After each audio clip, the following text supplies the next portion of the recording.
cómo es que el Congreso o esa constituyente se divide en tres facciones prácticamente, ¿verdad? La UCN, la Democracia Cristiana y el MLN, y de alguna manera cada uno de ellos quiso poner, digamos, su granito de arena para la construcción de esa constitución. Entonces, en ese sentido, digamos, me llama la atención cuál fue el espíritu, cuál fue la filosofía.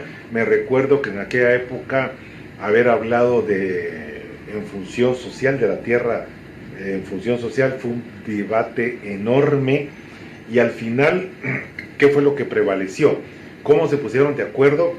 Lo que suponía que era una extrema izquierda, que no era tan extrema, ¿verdad? Pero digamos en la izquierda, en la derecha y en el centro en el que estaban ustedes. Al final, ¿cuál fue el espíritu que Bueno, te voy a contar. El tema de la Constitución se da, la discusión de la Constitución se da en un ambiente bastante representativo. Los constituyentes, que éramos 88 diputados, fuimos electos en la mayoría por los partidos Democracia Cristiana, que era centro-izquierda, más centro-izquierda, el Movimiento de Liberación Nacional y la Alianza Derecha, y Unión del Centro Nacional, que dio la sorpresa electoral de ese momento, ¿verdad? En un espíritu democrático se logró establecer, por ejemplo, las presidencias rotativas. Cada mes tomaba la presidencia o el representante de una de las mayorías. Y había muchos temas donde nosotros no nos poníamos de acuerdo, pero para eso se creó lo que llamaba la Comisión de los 30, que era una comisión de los diputados más notables. ¿Por qué? Porque había personas que tenían más conocimiento. Estaba Jorge Esquinecle, García Bauer, Alfonso, Ramiro León Carpio, Telésforo Guerraján, pensadores grandes. Entonces se hizo un anteproyecto de constitución y habían obviamente temas complicados que tratar, como el tema de la propiedad privada.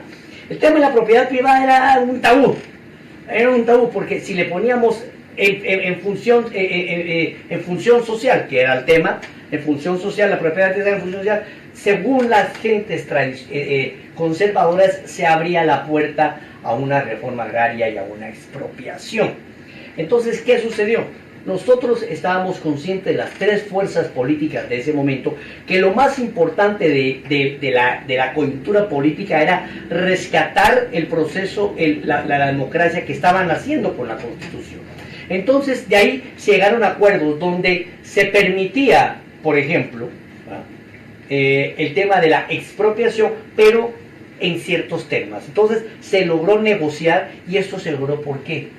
Porque habían partidos que tenían una base ideológica, porque había liderazgos establecidos, ¿verdad? Y lo más importante era el proceso democrático por encima de los intereses electorales. Obviamente había intereses electorales de Jorge Carpio, de Ramiro, de Dionisio Cerezo y de Mario Sandoval Alarcón, incluso del mismo Jorge Serrano, que en ese tiempo todavía no estaba metido, pero aún así, era lo que el más importante era el proyecto de nación, que era darle un instrumento a Guatemala que le diera la fuerza suficiente para crecer en democracia. Y eso es la Constitución. Imagínate, Carlos, que es la elección más representativa en la historia democrática del país.